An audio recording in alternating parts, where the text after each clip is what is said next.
Itu caraku untuk menenangkan diri dari situasi apapun. Selamat pagi dan selamat hari Selasa yang manis. Tanggal 18 bulan Juli 2023. Bagaimana kabar kalian semua? Apakah baik-baik saja? Atau ada yang belum bangun? Atau bahkan masih tidur? Atau bahkan ada yang belum tidur? Wah, bahaya kalau kalian belum tidur sampai sejauh ini. Nggak ada gunanya kalian begadang, karena itu akan merusak tubuhmu di masa yang akan datang. Hari ini injury time, dikejar beberapa target kerjaan ya, kecil-kecilan lah. Dan ini sebelum berangkat aku masih sempatin cerita sama kalian. Jadi gini, kemarin tuh kan panas banget dan ada kerjaan yang bagi-bagi kuesioner ke pelanggan. Nah setelah itu ditunggu, nggak boleh ditinggal, karena kalau ditinggal pasti lebih lama lagi. Dan otomatis dari jam 9 sampai jam 10, ya jam 11 lah, itu kita ngumpul di suatu tempat.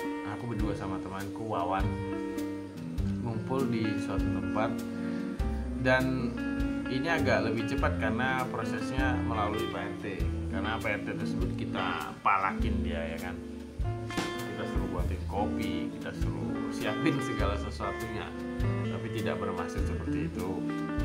Nah setelah warga-warganya datang, baru kita jelasin. Dan ya seperti saya ngobrol begini sama kalian, saya ngobrol bersama-sama orang-orang, ibu-ibu dan bapak-bapak sekalian.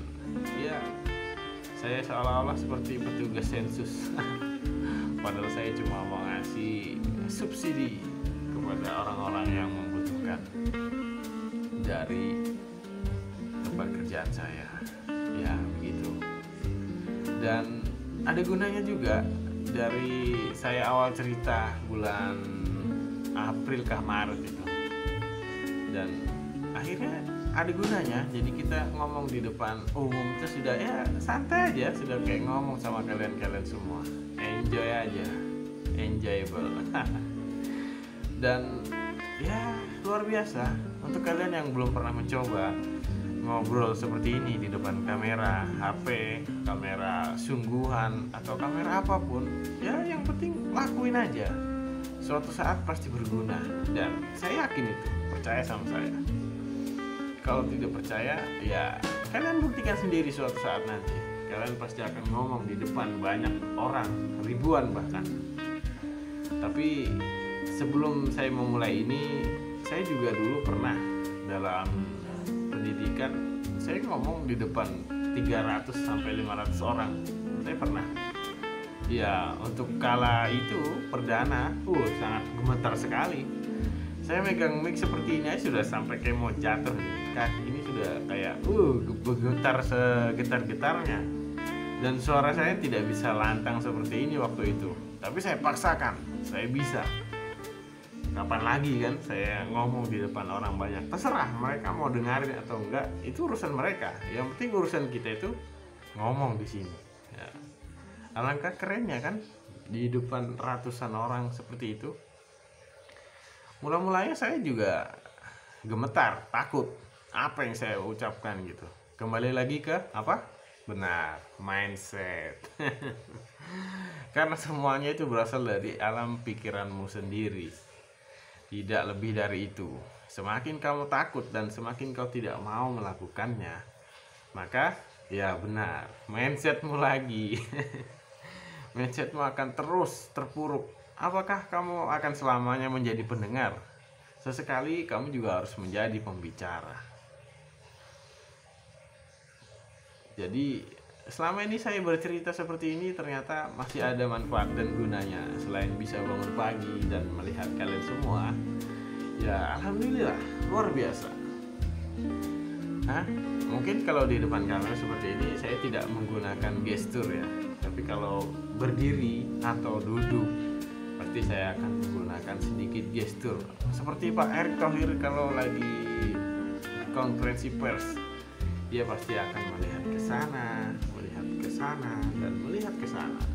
Seperti itu. Karena dia tahu bahwa medianya banyak yang meliputnya. Tidak cuma 1, 3, bahkan sampai 20. Jadi dia harus membagi tatapannya ke arah utara, selatan, barat, daya, dan segalanya. Maka dari itu belajarlah.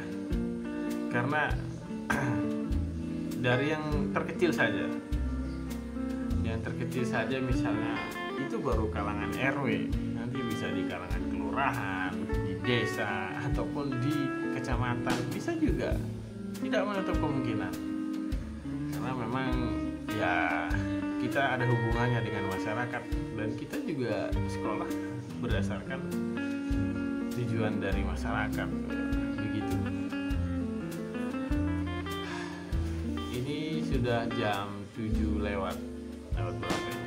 Lewat 26 kan tadi. Sekarang mungkin sudah jam 7.30. Hari ini alhamdulillah mendung dan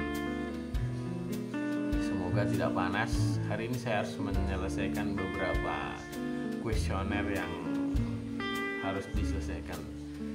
Sebenarnya sebentar aja kalau kita tahu trik dan caranya.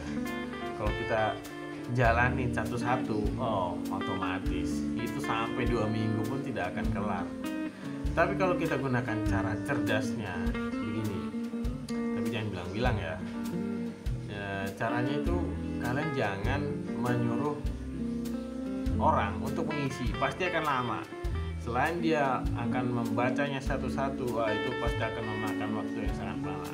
Caranya kalian bantu isikan, kalian bantu untuk menjelaskan, karena tidak semua orang memiliki pengetahuan yang baik tentang apa yang mereka baca.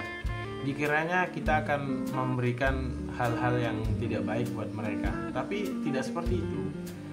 Ya, kita bantu karena tidak semuanya orang berpendidikan yang cukup untuk di kalangan Indonesia ini. Ya, kita bantu. Kita yang waras, kita yang ngalah. Seperti itu kalau orang-orang bilang. Jadi kita jelaskan, kita kasih golongannya, kita berikan ininya. Secara umum sih hampir secara keseluruhan sama ya, tidak ada bedanya. Paling membedakan sekitar kayak rumah dan jaringan listrik, itu saja sih yang membedakan, tidak lebih dari itu. Karena secara umum di seluruh Penajam ini sistem kekeluargaannya hampir mirip, dan ya kurang lebih rumahnya pun sama, tidak terlalu berbeda. Kalau yang berbeda pun hanya 1 atau 2 saja sih, tidak sampai ke keseluruhan gitu. Tidak ada di sini yang namanya perumahan elit gitu, karena belum ada di sini yang elit-elit.